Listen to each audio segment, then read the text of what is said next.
I can't lose my way to your right. I'll take anything you want and I'll wait in my commitment. Every other morning I wake up to see. Now and then you call and you lift my mind. I'll take anything you want. It's crazy to me how this is holding. I don't even know. Cool. So I'm here with my friend Jules. I've travelled from Jersey through the UK, and I'm here in lovely Biarritz. So I just want to say thank you for having me. Well, I want to say thank you for coming all the way from Jersey here to Biarritz. It's a pleasure having you here, and we're having a lot of fun. Yeah. It's only been a couple of days since I've travelled. I've been here for only a day, and it feels like I've been here a week. Yeah. It's lovely. I've been recommended Biarritz for a long time, and now I finally had an excuse to come and visit. So absolutely. Yeah. So what's your favorite aspect here in Biarritz? I love the architecture. There's certainly a blend between historical, European, and brutalism, which unpopular opinion, but I quite like brutalism. Actually, I like brutalism, and I must agree with that. Yeah, it's very nice. Yeah, I think it looks good in certain places. Exactly. Yeah. I agree. But yeah, no, I love it. The fact it's on the coast, very reminiscent of my home in Jersey, and I think it's everything that I was told it would be. Great. Yeah. Even though the weather's not been perfect, I've enjoyed a thunderstorm and some lightning. Well, sometimes bad weather, rain and lightning can be as entertaining and good as a good weather. So. Absolutely, yeah, definitely. So Jules. Yeah, well, as I said, it's been lovely having you here. And tell me, what would you like me to tell you? So, you are a professional yoga instructor. That's right. Am I right? That's right. And I believe that you are certainly the youngest certified in Europe. Yeah, so I started practicing very young. Okay. So take me all the way back to the start. Sure. Yeah. So the most popular story is that I started at 12, but in fact I started even earlier at 10 in the French Alps. I took a few lessons of Iyengar yoga, which is a specific type of yoga, for just a couple lessons. It was fun, but I wasn't hooked. Okay. Then 2 years later, I begun practicing Vinyasa yoga in the southeast of France, in Antibes, and it's at that moment that I became hooked. Okay. So much so that I began practicing just about every day. I loved it because of its physical challenge. The first sessions I almost fainted a few times. Wow. Now for some people that might be a deterrent, but for me it was an incentive to continue practicing more. And I felt good mentally, not just physically afterwards. And tell me what effect does that have on the physical body? Nearly fainting. As in, how do you get yourself to that position? What sort of... Well, what was interesting was that it wasn't because of a cardiovascular reason, or it was, but an unusual one. Usually when you run, and you run a lot, you can get dizzy. But in this circumstance, I got dizzy and almost fainted because of long holds. I was holding the pose for a long time. Okay. And the poses themselves were really challenging. So simply by holding the pose an extended period of time, I felt like I was very dizzy. So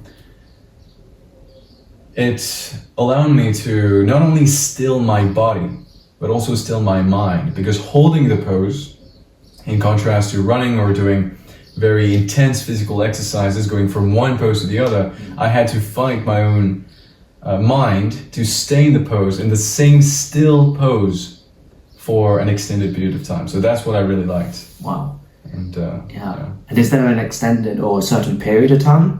yeah, usually it's counted in breaths. Okay. So it's not seconds. We are supposed to breathe in a slow pace, and you have the choice to stay 3 breaths in the pose, 5 breaths, or 10 breaths. It sounds like it's not a lot of breaths, but when you extend your breaths, 5 breaths can be almost a minute already. Wow. So, yeah, it amounts to quite some time. Yeah. Okay. And take me through your childhood. So I was reading that you were homeschooled. Yeah, that's right. So, I was born in Paris. Then I went to Switzerland shortly thereafter. I don't remember at all, of course. And I began going to regular school for a couple of years until I was 7. And on my 7th birthday, my dad said, as a birthday present, we'll stop going to school. So, so I was very happy, obviously. The main reason why was that in the school I was going to in Switzerland, the moment I stepped into the classroom, I saw to my left a list of punishments, and that was pretty hardcore. And the first 2 minutes I was in the classroom, I actually got one of those punishments for just introducing myself to my classmates. Really? It seems very unfair, and since I was very young and I communicated quite a lot with my parents, they thought it was a good idea to try an alternate method of learning. So since I was 7, I stopped going to school. I tried to be homeschooled in a classic way, so receiving the books that follow the usual curriculum, math, geometry, geography, and everything. I did that for a couple of years. But then the books became legion, like so many books. My dad saw all those books. There's like 5 kilograms of books and all those homeworks. And at some point he just threw them in the trash. And that was pretty, I think we'd all like to do that. Yeah. So the funny thing is, so I moved from Switzerland to France in that span of time. And in France, I think probably in Switzerland too, but in France, it's not allowed to be homeschooled. Okay. Except, of course, if you follow a very strict curriculum. So the moment he threw the books in the trash can, I kind of switched over to a method of education outside the usual curriculum. That consisted of course, learning the basics of geography, of math. Mental math was my favorite, and various subjects, but with either teachers that were online or following videos. I was self-taught for a lot of things. I found a lot of very good material online, as well as various websites like Coursera, which provides extended courses on various subjects. Coursera is mostly in English, so from a very young age I started to learn English. I followed courses on various subjects, including astrophysics, because astronomy became a big hobby of mine. I loved astronomy. I did some astrophotography as well for a long time, and astrophysics was just in my line of what I liked doing. So I did a course on astrophysics on Coursera. I did several courses there. I learned, of course, as I said, the basics, and then I started to shift over to even more unusual subjects like development. I started developing and learning code like CSS, JavaScript, HTML when I was about 10, and I really liked it. I started to create a few websites, and it went really well. In that span of time, as I said, I traveled quite a lot. That's why my lessons were online. I traveled to London, actually. I stayed there for 2 years. And is this Is that where you picked up such good English? Well, contrary to popular belief regarding my English level, I didn't actually learn English in London. I learned English by watching South Park. But the fun fact is, I loved watching South Park.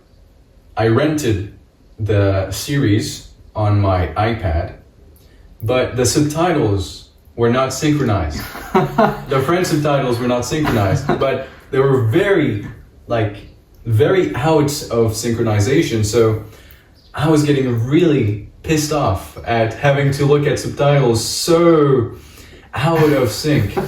So I turned them off, and I was forced to actually learn English that way. Okay. That was really a propulsion to a very vulgar English. yet I learned quite a lot. Yeah. Also watched Dr. House, which helped me a lot with English. And during that time, I was also practicing a lot of physical activities. So I started very young with martial arts in Switzerland, coming back a little bit. With Viet Vo Dao, I actually went to a few shows, and I went to the World Cup. When I was very young, I carried the Switzerland flag in the World Cup. Yeah. Wow. What year was this? I think in 2009. Wow. Okay. So within 2009, paint a picture of what your life was at the time. You know, where were you living at that point? So I was living in Switzerland still. My parents were still together. I was living in a nice place and a quiet city in Switzerland called Nyon. I had a few friends there. I still went to school at that time when I was starting my martial art journey. So I was already into physical activities. And I guess they thought I was a cute little child. So they told me to carry the flag for the World Cup at that time. We had to drive very far away to go to that location, and the flag was very heavy for me. I was very worried to let it drop, but everything ended up fine. After that, when I moved from Switzerland, when I was about 9 or 10, and so of course I stopped going to school at 7, and my parents also separated when I was 7. So I was living with my father. We both went to France for a couple years. Now it's difficult to follow even for me because I didn't stay in the same city for a year. It was crazy. Except London, 1.5 years. So what's the longest you've settled in one place? 2 years max. 2 years max, yeah. How is that? You know, because I'd imagine for me, I really like routine. I like structure. Yeah, me too. But I had to adapt. Yeah. But then I suppose also you're well travelled. You get to see different cultures, different aspects of the world. So before I get to that, let me just finish a little bit on the catching up with the physical activities. So when I was 10, I started Taekwondo, which is another type of martial art. I loved it. I did a lot of Taekwondo. A lot. I did a lot of competitions and of shows as well.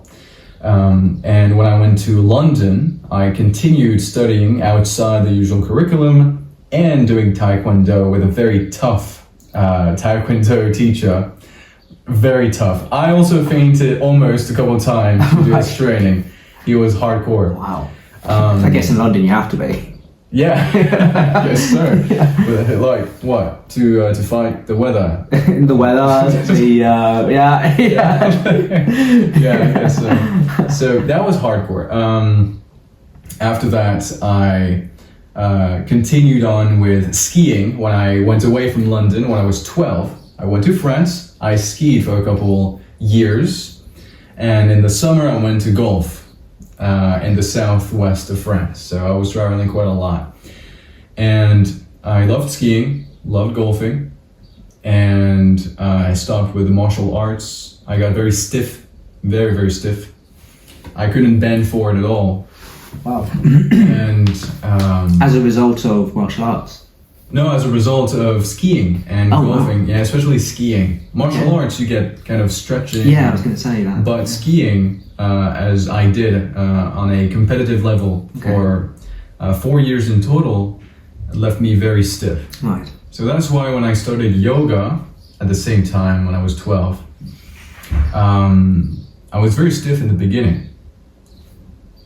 But that's another story. So to come back to your question about moving all the time, as you can see when I'm telling about my own timeline, I'm getting lost because I moved so much, it's crazy. So there are several factors that make moving difficult. Friends that I made in certain cities, I lost because I moved to another city. How did that have an impact on you? Well, that was pretty. I think that was a little bit tough at times, but I don't know. I always managed to find new friends in the other cities. Did you keep in touch with any previous friends, or? Seldom. No, almost never. Almost never. I didn't really have time to create such connections that I would stay in touch with them after I left. So yeah, that was pretty tough. I like having a routine. I really like it. But what I found by moving so often is that every time I moved, I found advantages to having moved. I found sometimes it was a better teacher for golf or skiing. Sometimes it was better situation in the city. But oftentimes I really found that having different approaches to those activities gave me a lot of a boost in my learning journey in those activities. So that's why even when I started yoga, I tried to follow different teachers, because I knew that it's not because the teacher is great that you have to stay with him your whole life, because there are always things to learn from various different perspectives and various different teachers. I learned a lot from very flowy teachers that practically don't care about the traditional aspect of yoga, but I also learned a lot from extremely traditional teachers. So that's what I learned, I think, most of all, by traveling so much. Okay. Yeah. And tell me about some of the traditions in yoga. You know, for those who aren't familiar with yoga, what was your motivation for getting into yoga, and what are some of the different aspects? As you can probably hear, my dad has a unconventional approach to education and to life. So he was the one to recommend me practicing yoga. And he said, he thought, looking at today's society, and when I say today's society, it was 10 years ago when he advised me to begin. He thought that it would be a good thing for me, seeing how it evolved, for me to have a way to relax, have a way to calm down in those, changing times. So he recommended yoga. I was a bit dubious at first because, like everybody, I have cliches and preconceptions about yoga, especially, when I was 12. What were your reservations with? Well, I thought that it was only for women. I thought that it was too slow. Before I did my first lesson, I need to clarify. I thought it was too slow. I thought it was going to be boring just for women. I was going to be out of place. I don't know why I would do yoga. All those thoughts. But I decided to give it a try. So I did, and I was completely, my mind changed completely, because I saw that it was extremely physical, which, as I had been doing physical things all my life, I was really enjoying that physicality of it. And I also noticed that this was an excellent activity for men. But unfortunately, in the West, that is, a lot of yoga studios have an all-female students. So in order to begin yoga, sometimes it's a little bit hard to join a class with only women when you're the only man, especially since women tend to be more flexible. It can be a little bit uncomfortable. Now, when I went to those classes, I got rather lucky to be placed in a safe space, and I love to learn in that safe space. So that's what I always try to tell my students. I always try to tell them that those preconceived ideas are not true, obviously, and that it can be for men just as much as it can be for women, and that yoga can be as soft but also as hard as you want it to be. And that's what I discovered when I started yoga, and the reason I started was my dad, telling me that. And he was right. It definitely helped me overcome like COVID or those crazy things that happened. Cool. Yeah. So tell me a bit more about your dad. You know, he's clearly a very influential figure in your life. Absolutely. Well, you know, since my parents separated, I lived with him since I was 7. I didn't see my mom that often, so I spent the bulk of my days with my father. Since I was homeschooled and he was retired, we spent maybe 14 hours a day together, every day for many years. So we built a close bond and a close connection, of course. We did a lot of things together. He really dedicated a big portion of his life to being with me and trying to guide me on the right path. So it definitely is a very important relation for me. Of course, there were some difficulties in being with the same person non-stop for the whole day and for the few weeks, months and years. But in the end, you know, it's a positive, very positive bond that we created. Good. Yeah. And, you know, what sort of, if you had any advice on, you know, people who are homeschooled or, you know, itinerant travellers, what would you say is the most important thing to keep in mind when you're in that position? Well, I would say that being homeschooled, the biggest challenge is to stay focused on the study. When you go to school, you have a schedule, you have other classmates, you have assignments, and everything pushes you in the right direction. When you're on your own, you have to have a lot of self-rigor. You have to have a lot of discipline, which, you know, apart from sports, I was struggling with. For a big amount of time, I found that some of the things I was learning were rather easy. And so instead of following my lessons 100%, I did other things while the lessons were running. And I pretended to take 45 minutes to do the homework, but I took 5 minutes and then I played 40 minutes. So it's very easy to stray aside, but more and more so, because if I was homeschooled 30 years ago, I wouldn't have had so much distractions. But nowadays, it's so easy to get sidetracked by reels, TikToks, video games that are getting more and more addictive because they're getting more and more realistic.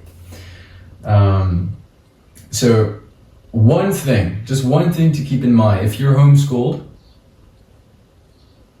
self-discipline is the key. That's it. That's the key.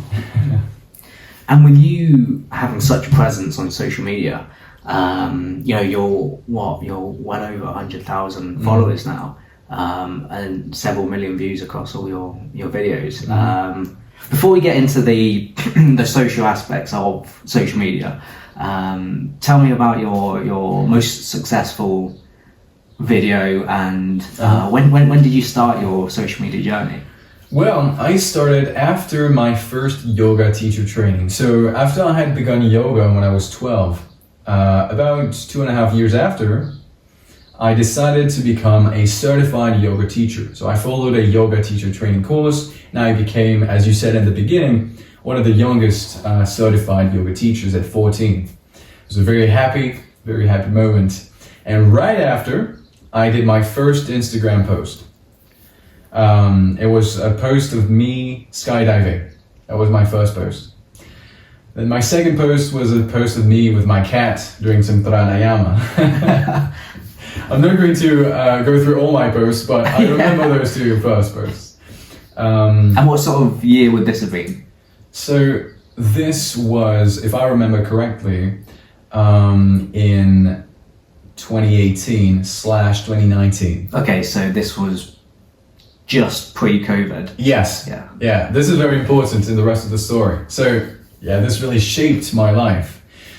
We'll get back to my friends and the online aspect a little bit later.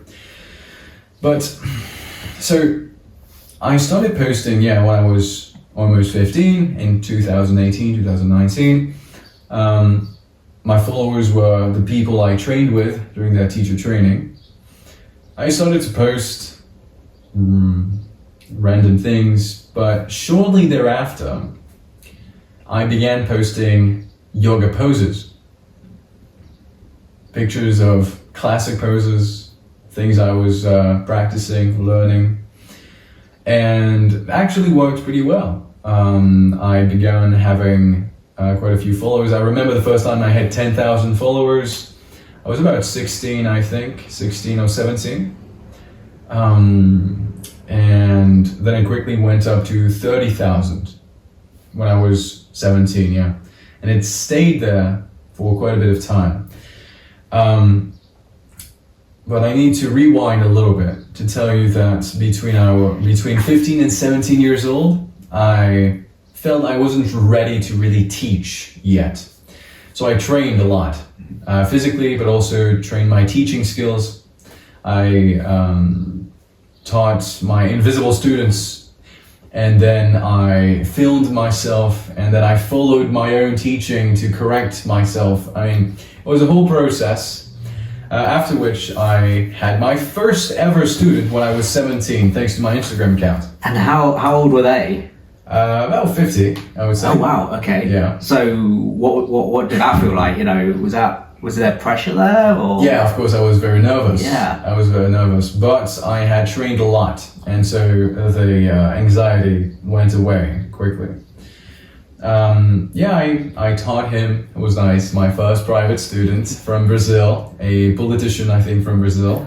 Oh. Yeah, it was nice. It was pretty good. So we had fun. And while that was going, I continued posting pictures on Instagram. COVID started when I was 16, 17 also, so that's why I completely dived into the online aspect. Even though I really loved the physical alignments and adjustments, I dived into the online aspect because that was the only thing I could do. My father was pretty sensitive to COVID. He had a couple children before me that are 15 years older than me. So he's already pretty old himself and pretty fragile. So I had to be really careful since I was living with him. That's why I turned to only online classes and online posting. At that time, as I said, only posted pictures. It went well, but it stayed stagnant. After a while, I began realizing that reels were the way to go. But COVID was a bit difficult for me because I had severe OCD. Before COVID started, I cleaned my hands like 50 times a day. But when it began, it worsened my OCD. So it was pretty crippling even to practice yoga because my mind was racing all the time. And it was really difficult for me. So when I wanted to post my first reel, I wanted to follow a challenge. I wanted to do a yoga challenge with a position I knew I could do. But I hadn't really practiced as vigorously and as consistently as I had the past year. I tried to do this movement I knew I could do, and I couldn't do it. And I felt so bad about myself for going down in my level that I began practicing vigorously and with consistency again, more than ever before. After 2 or 3 months of intensive practice, I was able to do this movement again. I recorded myself, even though the challenge was a few months old. I posted it as a reel, and it worked very well. And so I was like, oh, that's nice. I'll post another one. And the next one I posted was pretty like a breakthrough, because I think this one got 2 million views. It got me over like 20,000 followers, but it was very strange because it lasted a long time. I think I got maybe 2,000 followers per week for several weeks. So it helped me post more and more reels because I was carried by this wave. And this helped me post 1 reel per week for 1 year straight, from my 18th birthday basically to my 19th birthday. And I posted a lot of reels, some of which, as you know, worked very well with several million views, and some of which worked normally. After that year, I reached more than 150,000 followers, several reels with more than 3 million views. And I decided to take a little break after that. But speaking, as you asked, of my most successful reels, it was of me folding forward. So I did so in a pretty extravagant way, starting from 1% to show the progression of this exercise. Started at 1%, going deeper and deeper in the forward fold until I went over grabbing my feet. I started to put blocks behind my feet, and that started definitely a new wave of followers joining my account. I had actually 3 very similar reels that got over 2 million views, including my most successful one, 5 million views, about this specific forward fold. It's incredible actually, because I can't even touch my toes. So being able to do that But I think the great thing is, when I started yoga, I couldn't touch my toes. I was really bad at folding forward. So there's a huge gap in progression between my first years and when I got to post this. So I think it's very good to remind oneself of that. When people see those videos sometimes, they tend to forget that they can do it themselves. It's achievable. It's not just innate. I really could not touch my toes. I was at 5% in this scale of forward fold. So I think it's something that everybody should remember, that it's possible. With consistency, everything's possible. Yeah, definitely. Because looking at all your reels and videos of your social media presence, every video is impressive in its own way, and it's just remembering that there's so much dedication and work behind that. How does it feel for you now running your own classes and taking personal? Well, I think the thing I'm most happy about is my live lessons, my completely open to everyone live lessons. So to explain to those watching that aren't familiar. About the lives, I started when I was 18. I wanted to do those free lives to build a connection with my community. I wanted to also train myself teaching, to build some more teaching hours. And I wanted to try and bring some feel-good movements and sessions to my students, to as many people as I could, basically. And I thought that it would be best to do it for free, because some of my followers were completely, in war zones. Some of them followed my lives in war zones, And I was very happy to see that I could help them. I had incredible feedback from a woman that was in the hospital with her sister after she was attacked in a war zone, and they both sent me a video saying thank you, your lives make us feel better, and that's what made me really continue them. The overwhelmingly positive feedback I received drove me to continue my lives up till this day. And in addition to the feedback I received, I also received a big amount of donations, which I didn't expect at all. So I think that's the thing I love doing the most, because I feel like I can really get some positive emotions and some feel-good movements to all those people.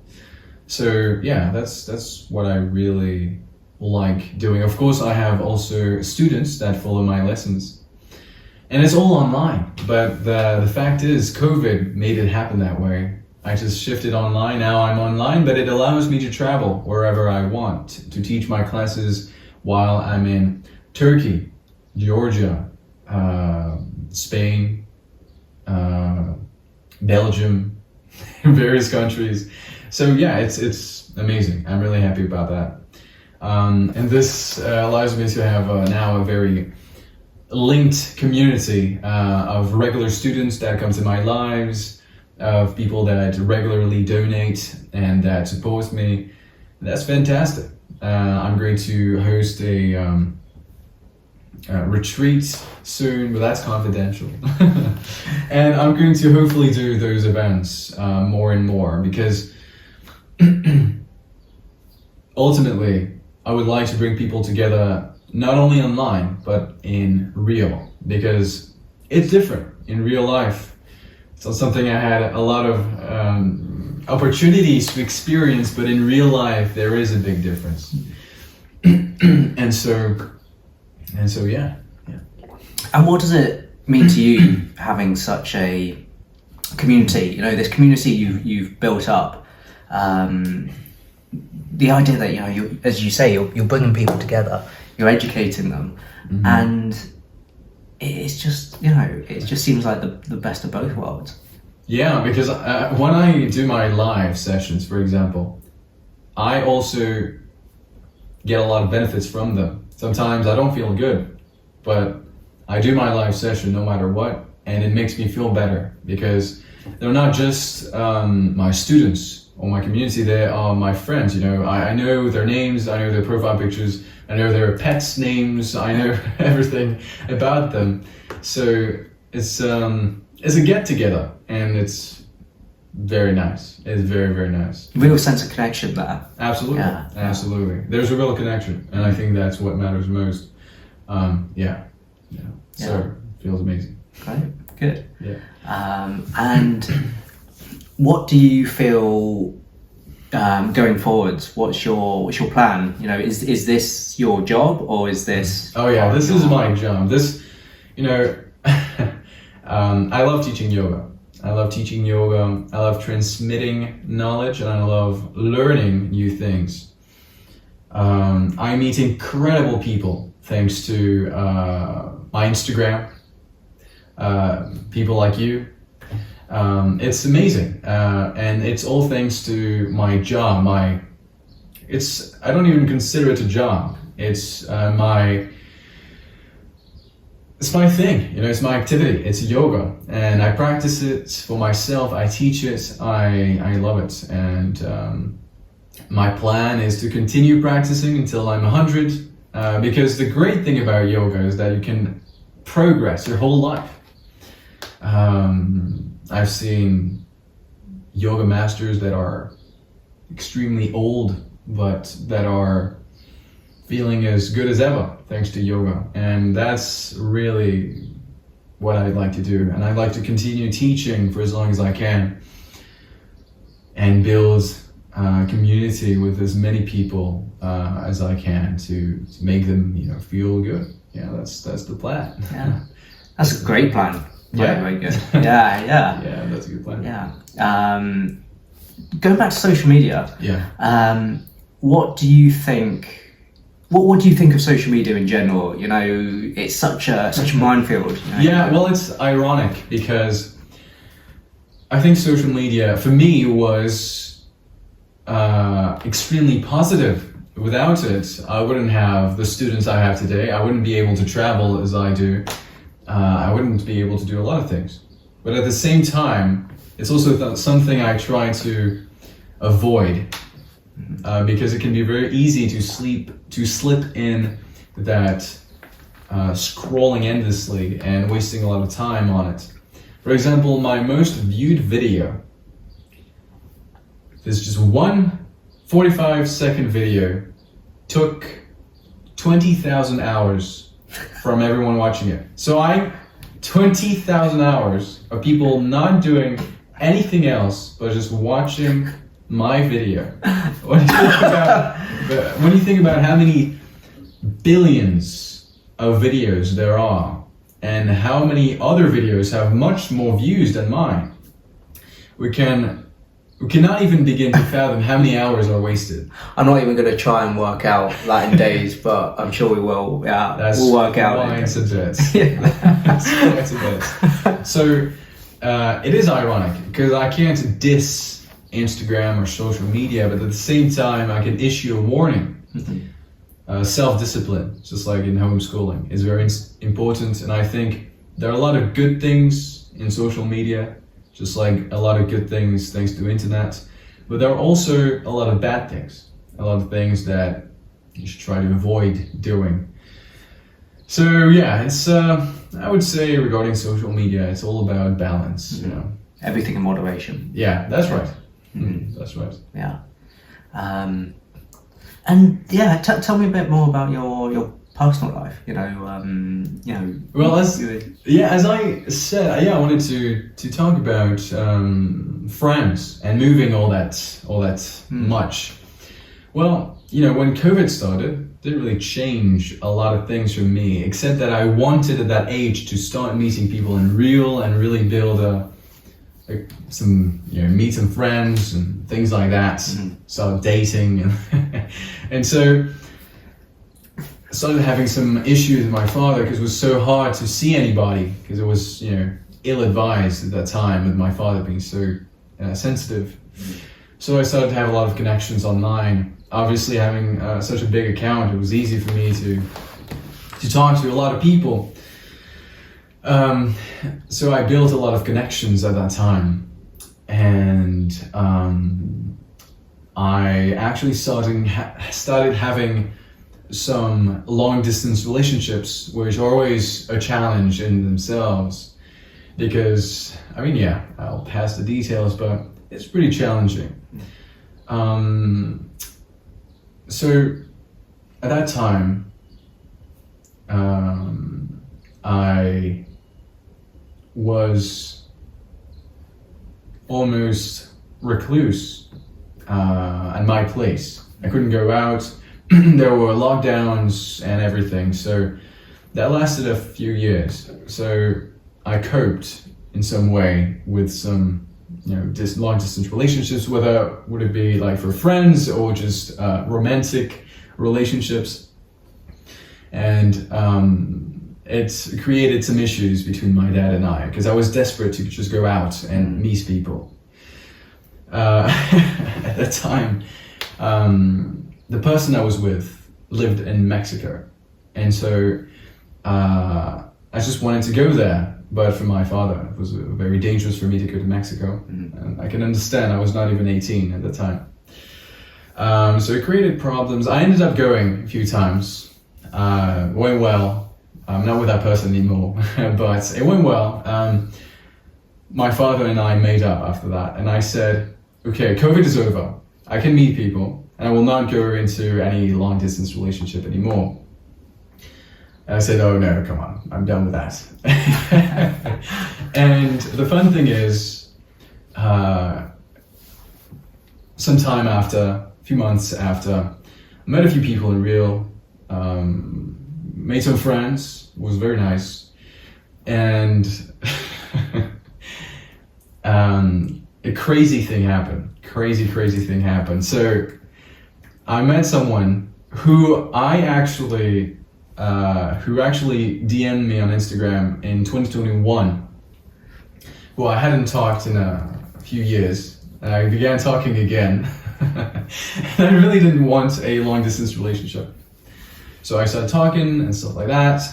And then eventually she said she was going to go to Spain, because I was living in Bordeaux. Okay.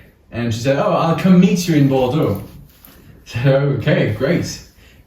And I didn't expect to be so, swept away by this meeting.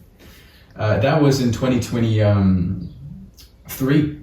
January 2024, almost 2023. We began, really being close in 2023. And so at that point on, I was swept away, as I said. So I had to go for it, even though it was long distance, but I said to myself, oh, it's okay. Her family and her are coming to Spain. So it's all good. It's not really long distance, because I was planning to move to the southwest of France, which is just a couple hours drive away. Mm-hmm. Like, okay, that's okay. Yeah, it's all right. And we started being in a full-fledged long-distance relationship again. I had all the stress and anxiety that comes with it. But, it was just, it's the way it is. It's the way it is. Sometimes you just don't have a choice in who you decide to love or not. You don't really decide. So after a few months, turned out that her family and her didn't decide. All her documents were rejected by Spain. Wow. So everything was good. I met her a lot of times in Spain, in France, and also in Istanbul. She made a little video to me about her Spanish resident card. I was like, okay, fine, that's over. I'm glad. Okay, she's coming to Spain. Couple weeks later, everything was rejected. And so she had to stay in Russia. So she's Russian. She lives in Russia with her family, very close to the Ukrainian border. It's the war. It's extremely anxiety-inducing, even more than a regular long-distance relationship. My dad was livid. Livid. It created immense pressures between my dad and I. Mm-hmm. But when I want to do something, when I'm determined, there's nothing stopping me. So I remember receiving a message from my girlfriend's mom at that time, because she was worried that I would, just break up. Mm-hmm. And she said, I hope that this situation didn't change your feelings towards her. And I said, no, of course not. How can a situation change my feelings? My feelings are what they are. The situation is what it is. And decided, of course, to continue. And so we met each other in various places like Istanbul, Georgia, a few times. And 1 full year after I had serious issues with my father about this whole ordeal, things finally start looking more chill, basically, because I'm going to be moving to Georgia, the country, in a couple months with her. My father totally understands this relationship. I have a good relationship with him again, so that's great. And finally, I will not be constantly longing to see that person, that long distance relationship. Finally, the goal will be attained to live together. Mm-hmm. And yeah, I mean, it was pretty crazy, 2024, 2025, juggling between my personal practice, my students, all this traveling, all those issues, the war, the Spain or not Spain, where to go. It was crazy, but made it through. So that's the personal aspect. Yeah. It's really crazy. Every story has a happy ending. Yeah, that's right. Yeah. That's right. Well, I guess this is the start. That's exactly the start. That's right. So, That's right. Yeah, but that's great. That's great that you've been able to have these relationships and friendships that have started through social Absolutely.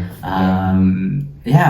How many friends have you made that you feel are like lifelong friends? Well, I've been starting to meet them more and more in person, and I think that really makes a big difference. A lot of my students become friends, really good friends. I went to Belgium a couple of days ago because one of my students and a friend started feeling bad, so I decided to cheer him up and go to Belgium. And I feel like I built a really deep connection with them, and I think I have the same with most of my students. Apart from my students, I do have friends, some of which I have met on video games. Cool. Like Call of Duty. I'm a big video game player as well. So some of my friends are in Paris, some of my friends are in Netherlands, I mean all over the world. I would say that thanks to meeting them online, I've built tens of really deep connections with people, with friends. Lifelong friends, I would say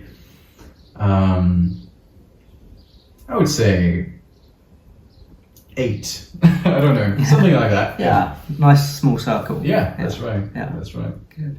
So yeah.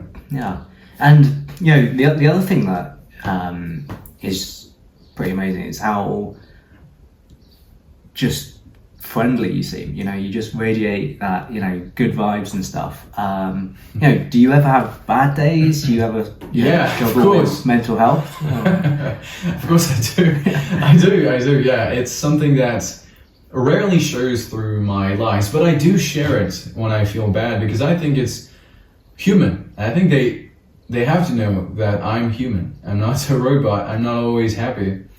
And I think they really appreciate when I share that aspect with them.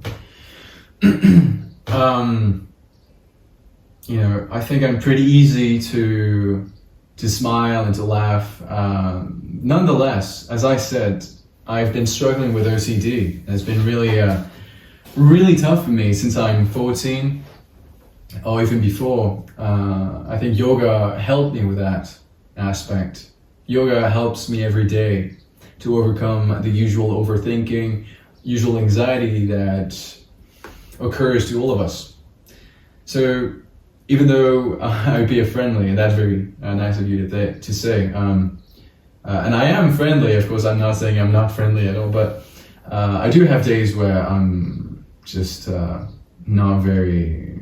I just have days when I'm down, for sure, like everybody. Yeah. But yoga helps me tremendously.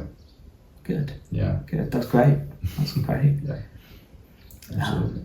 Is there anything else that you want to chat about, want to add, or? Well, no, not really. I think, of course, I would love to ask you a lot of questions, but I think we'll run out of storage. So I think I'll ask you those questions over dinner. Cool. Sounds good.